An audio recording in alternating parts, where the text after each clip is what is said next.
Kementerian Pertahanan Suriah mengungkapkan tentara Israel kembali menyerang kawasan Damaskus, Suriah pada Jumat 3 Mei 2024. Adapun Israel meluncurkan serangan udara menggunakan rudal dari dataran tinggi Golan ke pinggiran Damaskus, Suriah pada Kamis 2 Mei 2024 lalu. Pemboman Israel diduga menargetkan titik militer di sekitar daerah Najha di pedesaan Damaskus. Bangunan yang menjadi sasaran pemboman Israel adalah milik cabang keamanan negara Suriah. Kerusakan besar terjadi pada bangunan 3 lantai tersebut. Sumber keamanan dalam aliansi yang mendukung pemerintahan Presiden Suriah Bashar Assad menjelaskan kepada Reuters bahwa lokasi yang diserang itu terletak tepat di sebelah selatan tempat suci Sayyidah Zainab. Selain itu, ia menuduh bangunan tersebut digunakan oleh pasukan keamanan Suriah. Namun, laporan itu dibantah oleh pemantau perang Observatorium Suriah untuk Hak Asasi Manusia. Sementara itu, pejabat keamanan Suriah lainnya juga membantah terkait tuduhan. Meskipun militer Israel pada umumnya tidak mengomentari serangan tertentu di Suriah, mereka mengakui melakukan ratusan serangan terhadap kelompok atau militer yang didukung Iran di Suriah selama dekade terakhir.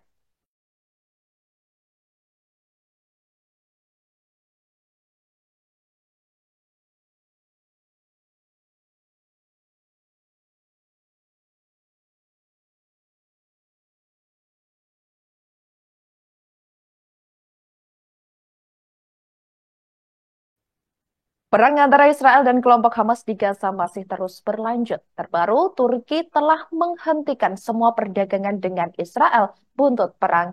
Penghentian itu dengan alasan tragedi kemanusiaan yang memburuk di wilayah Palestina. Penghentian perdagangan Turki dengan Israel akan berlanjut sampai gencatan senjata permanen di Gaza tercapai. Selain itu, hingga aliran bantuan kemanusiaan tanpa hambatan ke wilayah tersebut tercapai, Turki masih akan tetap di pendiriannya. Hal itu disampaikan oleh Kementerian Perdagangan Turki pada Kamis 2 Mei 2024 lalu. Turki akan secara ketat dan tegas menerapkan langkah-langkah baru ini sampai pemerintah Israel mengizinkan aliran bantuan kemanusiaan yang cukup dan tidak terputus ke Gaza. Sikap Israel yang tidak kenal kompromi dan memburuknya situasi di Gaza mendorong Turki menghentikan perdagangan.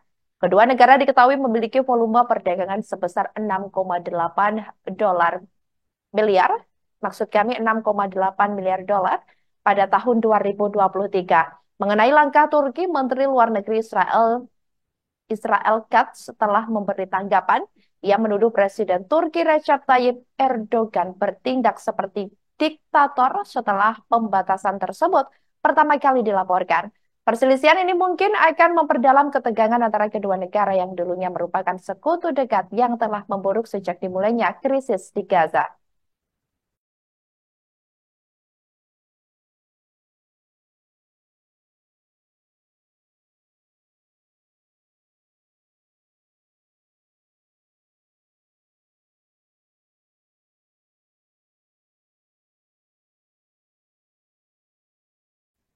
Tentara Israel kembali melakukan kecerobohan di tengah situasi perang yang berkecamuk. Adapun IDF mengakui anggotanya tidak sengaja membunuh dua tentara cadangan Israel di jalur Gaza Tengah pada Minggu 28 April 2024 lalu. Keduanya tewas setelah terkena tembakan tank Brigade Yiftah yang juga melukai dua tentara lainnya, di mana kedua tentara yang tewas diidentifikasi sebagai Ido Afif 28 tahun dari Kiryat Bialik dan Kalki dan Meharim 37 tahun dari Ethiopia. Setelah mengumumkan itu, IDF meluncurkan penyelidikan terkait insiden tersebut. IDF mengatakan insiden itu adalah tembakan ramah yang mana tentara Israel tidak sengaja melukai atau membunuh rekannya.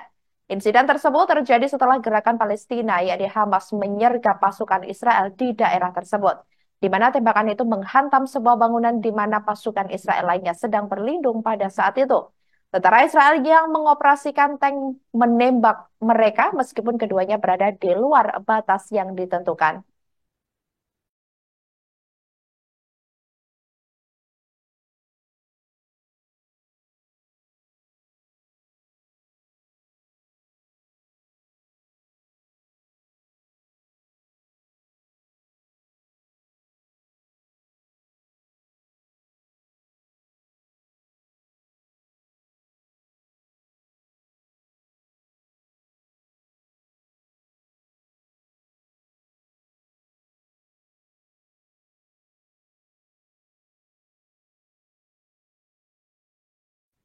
Demikian live breaking news kali ini. Jangan lupa download aplikasi Tribun X untuk informasi lebih lengkap di www.tribunx.com. Tetap bersama kami dan selamat menyaksikan program selanjutnya. Terima kasih dan sampai jumpa. Download Tribun X sekarang. Menghadirkan lokal menjadi Indonesia.